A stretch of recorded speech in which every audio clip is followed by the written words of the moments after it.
Hello, it is Friday the 13th. Happy Harvest Moon. I am about to soak in a bath. I have about 20 minutes left of this night. It's like 11:40 p.m. It was a really long day, as you can probably tell from my really dry eyes. So I'm happy to be home. I'm happy to have a few minutes left during the Harvest Moon so that I can sit in a bathtub, meditate. My friend sent me a meditation that she found online for the Harvest Moon, and I think it's perfectly aligned with how I'm feeling.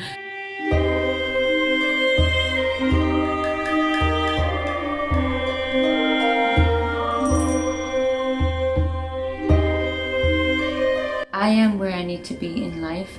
I am not behind nor ahead. My path is unique to me, and where I'm going is meant to be. I am embracing my journey and giving my all to what feels right. I am rising like the moon and sharing my light with others. I am better now, I am stronger now, and I am continuing to heal and grow. This harvest full moon is a sign that I am enough to rise no matter the dark times I've experienced. So we are here. It's so funny because driving over here, it just brings me back. I used to live around here, and so I was here for years. I was here for junior high school and some college. Anyway, so yes, so we're here at the barbershop. I'm gonna fix my hair really quickly. So we're here. This is East Tremont.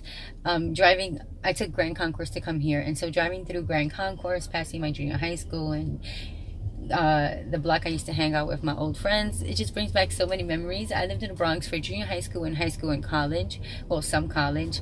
So this is Al, my husband's barber. He has his channel. So how you doing? Al Butter, Alan Mel, This Is Us YouTube channel. Check what it is out. it about?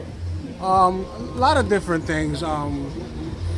Pranks, challenges, vlogs in the street of my family. The Bronx, right? Yes, the Bronx. Yeah, like for real, the Bronx. For real, the Bronx. The real Bronx. All right, Al. Well, I'll plug it. I'll put it in everything. Thank you, Mama. Appreciate We're it. in the Heights right now, and I'm gonna go have a drink, which is my favorite sangria at Inwood Bar and Grill.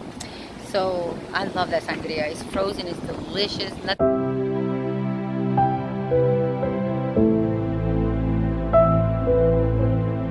So this is Inwood Bar and Grill, and they have it gets mad live in here. Like right now, it's getting there. It's not there yet, but it's getting there. Everybody orders their hookahs and forget it. The music gets louder and louder and louder.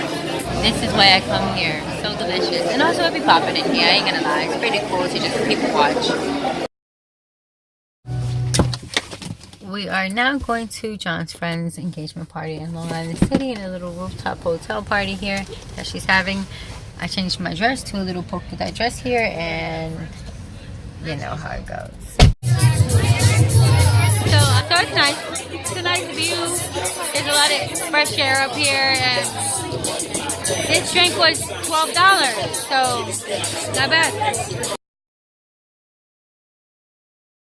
Good morning, it is September 19th. I'm on my way to the library and then to meditate at the park before heading to work. I have a job and it's part-time, and it is teaching children art and media, different forms of art.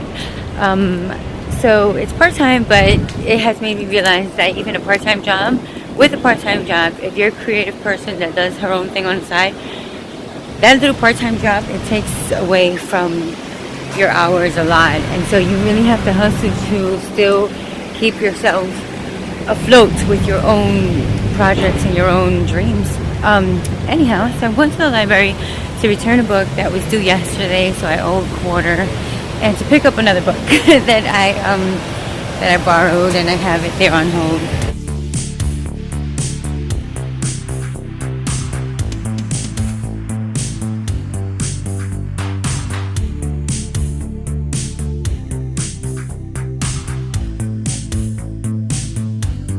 So today's really chilly, but I get really hot, as you can tell. I took off my jacket. So this happens all year round, which is why it's always so, which is why I have to layer up. I always have to layer up, because if I'm not layered up, I'm in trouble. I have to have the freedom of taking a layer off to get some air, even on freezing days. Anyhow, so now we're headed to Marcus Garvey. I'm gonna go stretch over there, do some meditating. I found this really cool meditation for energy that was featured in Violette FR's channel. I do that meditation for energy right before going to work because I need it with these kids.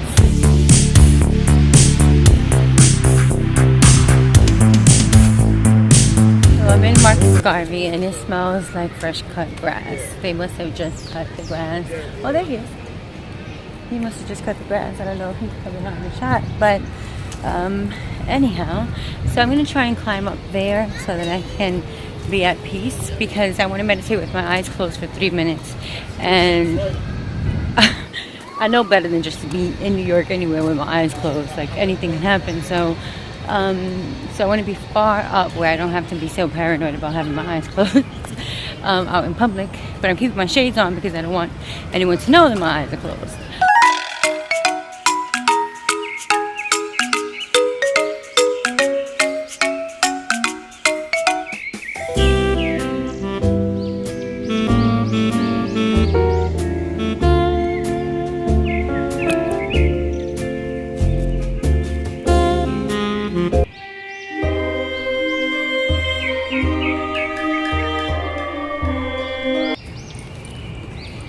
So I hope that you can see me because like I said, I don't have my front-facing camera working anymore. So the books that I got from the library that I picked up this time around are Crafty Science, and this is all for the students that I teach. The Zoom Fly Bolt Blast Steam Handbook, Build 18 Innovative Projects with Brain Power. So again, the focus for the students is STEAM. I am the A in STEAM, which stands for art, but it still should be focused on invention. So the last book that I picked up is How to Talk to Children About Art. This one just stood out to me, period, because I don't know how to talk about art. I don't even know how to talk about my own art. So this might be helpful for me in general, just to learn how to talk about art.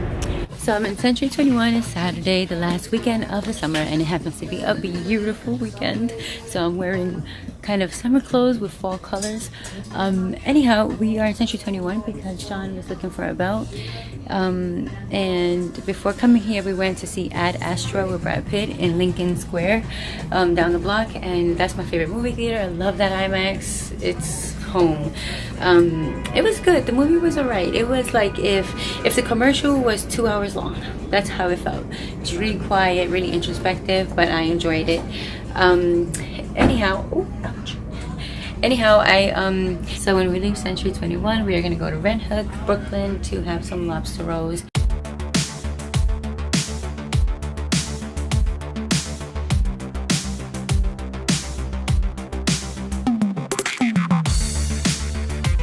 Tonight should be a really fun night for us, which is why I'm recording. I'm starting to skip days. I'm not going to do like the weekend or the week. I'm just going to grab the days and sew them together and call it a vlog. Tonight there is Red Hook, eating at Red Hook, going to Brooklyn. Then there is Mothership here in Harlem. It's like a little dance party. It's going to be a lot of fun. I went last year. Yeah, that's today. It starts at 4. It's popping. It's really nice. And then there is Uptown in the Heights. John's friends invited him to party, and we might go party. So we came home quickly, and I decided to take a little, a few minutes to curl my hair. I'm going to curl it with the flat iron that I have here. So I normally start with one side, with the bottom, and I'll wrap up the hair on top with a clip. I grab the flat iron and I go kind of slowly, and I just turn, and it gives me something cute like that, and eventually I'll break that up. So we're trying to move quickly. This is a really quick job, as you can tell, but I'm hungry and I want to get out of here. It's a beautiful day, but I thought I'll show you this little technique, just in case you're like me and you have hair that's practically silk and it doesn't give you any life and you want it to have more life, especially me, because I have this strawberry face, and I feel like my hair needs to be a little fuller for my face. If you love your hair and you don't want to damage it with heat, that's precisely what we are doing now. So do not do this to curl your hair if you love your hair. Look at that, I look like curly soup. I'm done curling, and this is what it looks like right after the curling without me, messing with it. The back, you'll probably notice, is probably matte straight because I can't see back there, so I don't really know if I did a great job. And like I said, I don't really care. So from here, I just mess with the curls. I pull them apart. You know, I do this freely, but with a bit of conscience in there because I don't want to cause frizzing or anything like that. So I am mindful of how carefree I am in this process.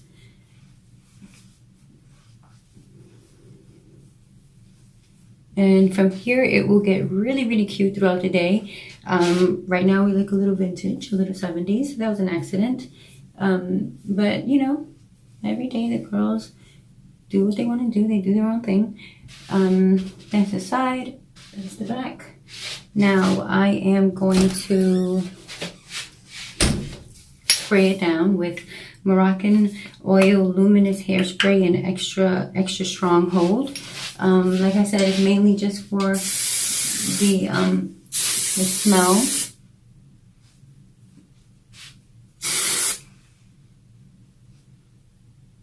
And that's it. I'm going tonight to Locksmith Bar, so I want my hair to look cute too all through the day.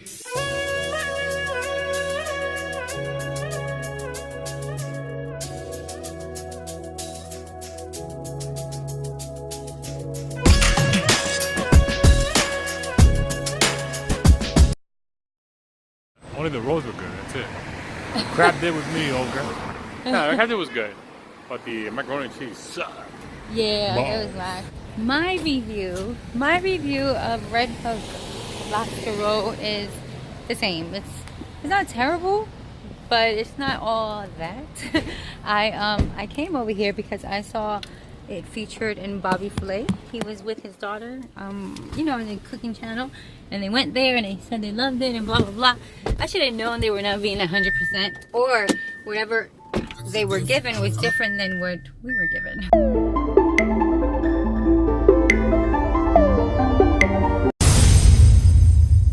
It's about 7:30 at night, and I am taking a shower, getting ready to go to the party in Harlem, the Mothership party, and then we're gonna go to Locksmith in the Heights. So my hair is pretty beautiful still. The only thing that annoys me is that you see the coils, they find each other and they wrap up again.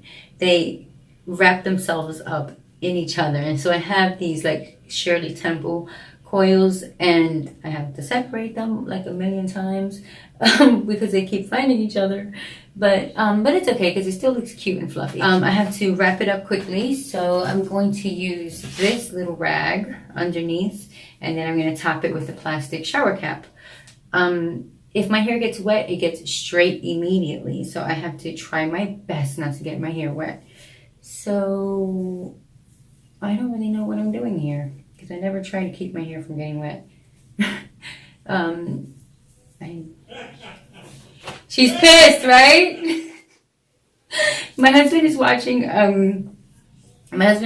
his friend's video. His friend, his barber Al from the Bronx, he started a channel with his family, with his wife mainly, and they be doing the prank videos and they be cracking us up. Like, oh, he pushed it in the last one. Like, he called her by another girl's name and she lost it. And it's a lot of fun to watch, but it's also scary as hell. I was like, oh God, this scared me. So he's cracking up. He doesn't know I'm recording. So he's like, just laughing in the background. This looks funny. But, oh, I could use a t-shirt for this. Whatever, this will do. I know it's funny looking, but it's okay. Anyhow, so I wanted to talk to you all about, have you ever walked in on someone talking about you? This is gonna look funny, but don't make fun of me, please. Actually, it's okay if you make fun of me. Have you ever walked in on someone talking about you? I did today. And the culprit is my mother-in-law. I don't mind, it's no big deal, but I wanted to share with you all how I felt, just in case you've ever found yourself in a similar situation. My husband was talking to his mom in speakerphone, and hearing him laugh at Al is hilarious. And I show up and she's basically talking about me not getting pregnant, and the reason I'm not getting pregnant, according to her, is my stressors, like my anxiety and things like that, my trauma and other things I deal with. And And she was saying, tell her to let go of all that shit. Like, that's all bullshit. Let it go, blah, blah, blah. And she was saying, when I met her, she was happy. She was carefree. She didn't have any worries or any anxiety and all that.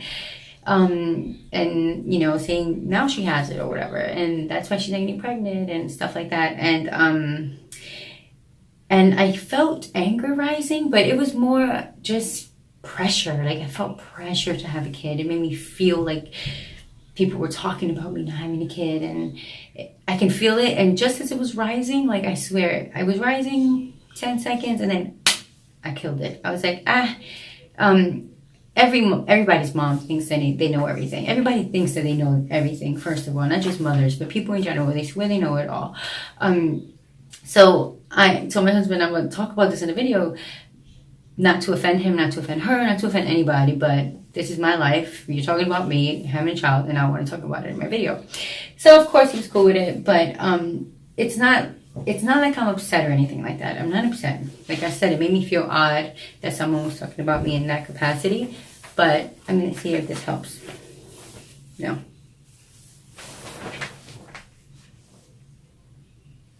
Like I said, I'm not upset or anything like that. It made me feel weird to walk into a conversation about me that I wasn't originally a part of.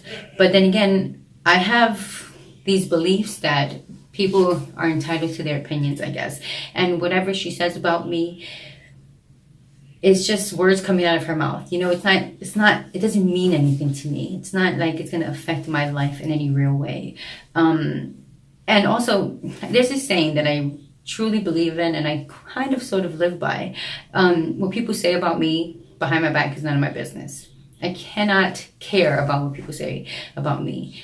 I can't. So, you know, she's ill-informed for the most part. And don't get me wrong, we get along well. We're good. She was here when I was really sick with my husband. She was taking care of us. We're good. But I just don't care what anybody thinks about me or says about me. And she's ill-informed in the fact that she doesn't really know what's happening with me in my life and how I'm dealing with my anxieties and my trauma. Like, I've recently reconnected with my sister. My sister Jessica is the love of my life. We are like this. And for the last 2 years, we've been fighting off and on, family issues. And we go like a month or two without talking. But recently, we went months without talking. Like, I don't even know how long it was. And we reconnected again when I got really sick. So I'm thankful. We'll never let that happen again. Like, we have gotten... Our fights in the last 2 years have made us closer, have made us understand each other more, have connected us with the heavens and earth, you know what I mean? And we're a lot closer, and we know that we'll never let that happen again. Like, not talk, it's never going to happen again. So we've reconnected.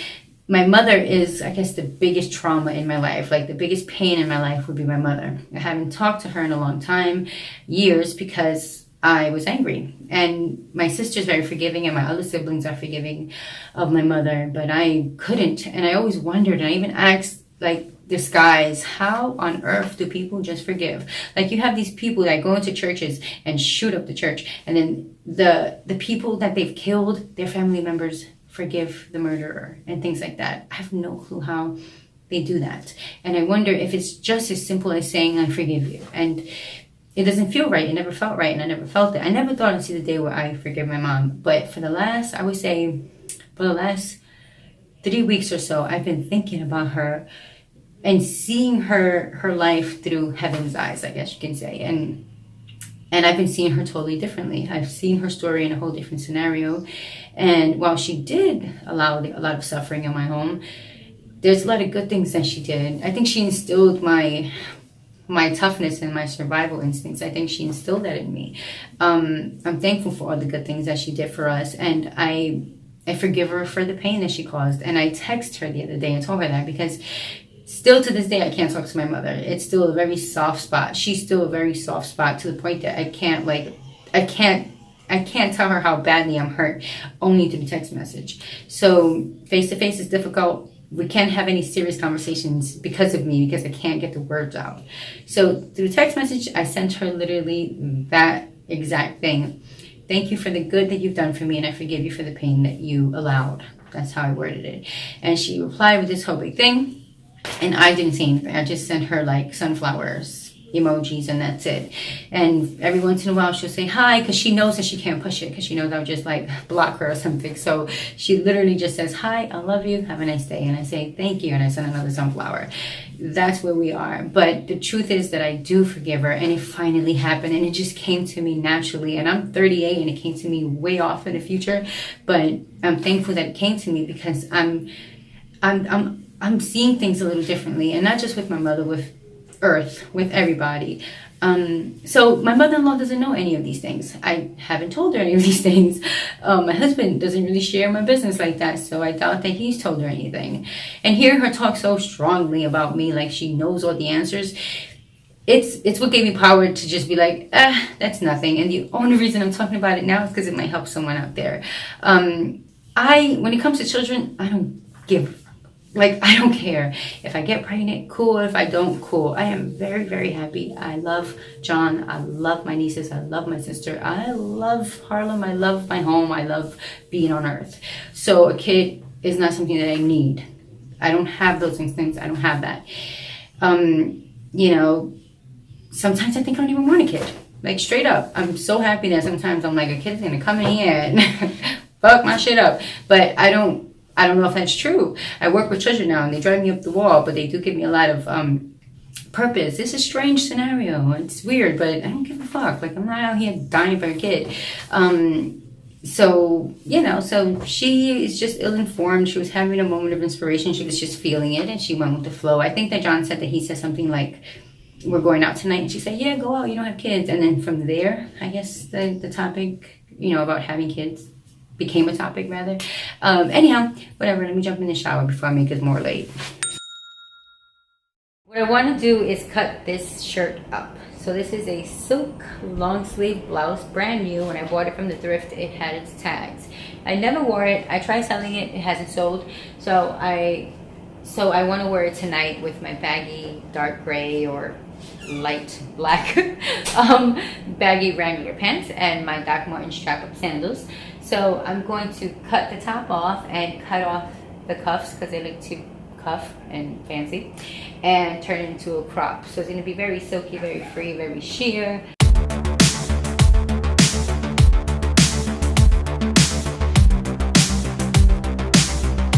I'm in Marcus Garvey and the stage is over here. And it ended.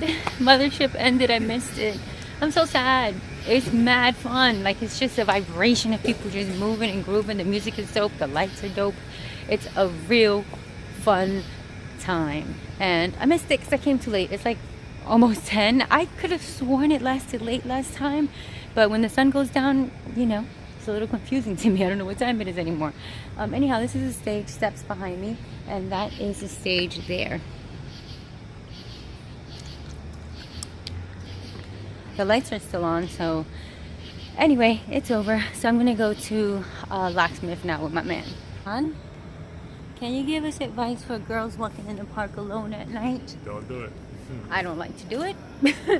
But I'm with John and we're gonna exit the park soon and walk around because even with John, I'm trying to, like, you know, I don't want to put him in danger either. Anyway, Locksmith, here we come.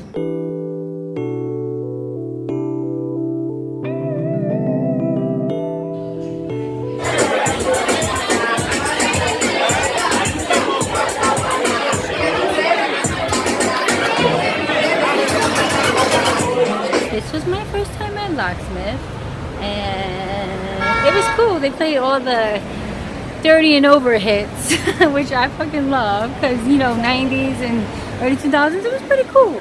So, yes. Now, here is why I'm making this little whatever. I've had a drink, so you probably could tell that I'm a little different, but I just, like, these DJs, I don't understand.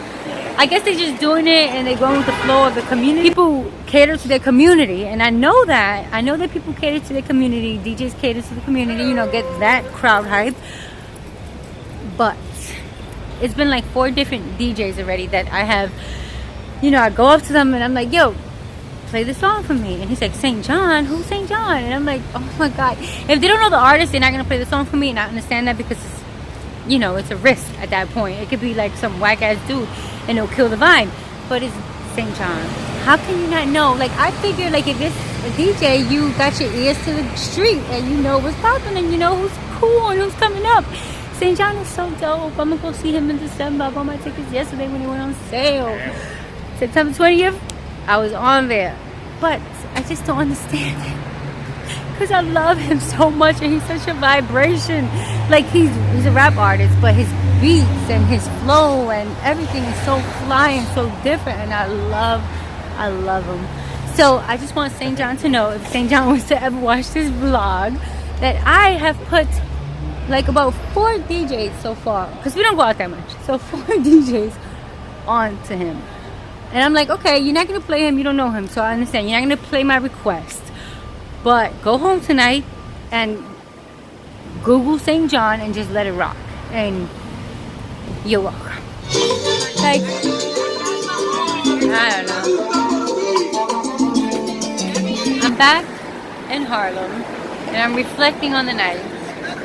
I just want to say something because it's something that I've experienced and witnessed time and time again. And it could be like, it could be a chick that's like really trying to get like John's attention all night long, or it could be a dude that's really desperately trying to get my attention all night long. For me, I feel like this, like if you see a guy that you find very, very attractive, or a girl that you find attractive, but you see they're with somebody, and it's not just like a date, like a first date. You could tell a first date. I could tell a first date easy. You could tell when 2 people are in love and when they like all over each other and there's sweetness there that's in the DNA of the relationship at this point, meaning they are in love. They've been together for a minute. And you still be standing, it's like, you look so whack. There's nothing else I could say except that you look really, really, really, really whack. No matter how cute you are, or pretty you are, how big your ass is, or how sexy you are as a man, whatever. You look really, really whack when you stay trying to like hound this person that's a part of this unit with this other person. It's pathetic. It's fucking pathetic. I don't know what else to say except don't be pathetic, man. Nobody's so hot that you have to be pathetic. Hi, it's the next day, Sunday. It's a beautiful day out. I spent all morning editing this video, and I realized I never said thank you for watching, so here we are. I have my glitter in my face still, a little bit of lipstick. I'll shower in a minute. Don't you worry about my cleanliness. Anyhow, thank you very much for watching. I hope that you enjoyed this style of vlog. I strung along a few days, I skipped days and strung along days. I think that's easier and better for me rather than thinking that I have to do it all weekend long or all week long. When I catch today and I film it, I can string it along with another day, and I think it'll be cool. Let me know if you like it. Let me know if you don't. And if there's ever a lull, like if you're ever bored, tell me when you were bored so I can realize how to manipulate my video so that you can enjoy it better. I talk a lot. Sometimes I talk maybe I talk and it's not entertaining to you, or it's not stimulating you. Let me know. This is ultimately mine and for me, but it's us here and I want you to enjoy it. Check out my friend Al and Mel. This is us, and they're really funny. They're like Bronx funny. I don't know, sometimes I feel like I'm street adjacent, like hood adjacent. Not hood adjacent, because I feel like hood is in the heart. Like, that's something that you can't see. Like, a lot of people try me and then they wind up realizing that I'm not a herb. But I don't have the exterior, I think, of a person, like, born and bred in New York. I don't know why, but there's, like, people like Al, and then there's people like me. And I don't know why I'm this way, but this is the way that I am. Anyway, whatever. Thank you very much for watching. I appreciate your time. I'll see you soon. Peace.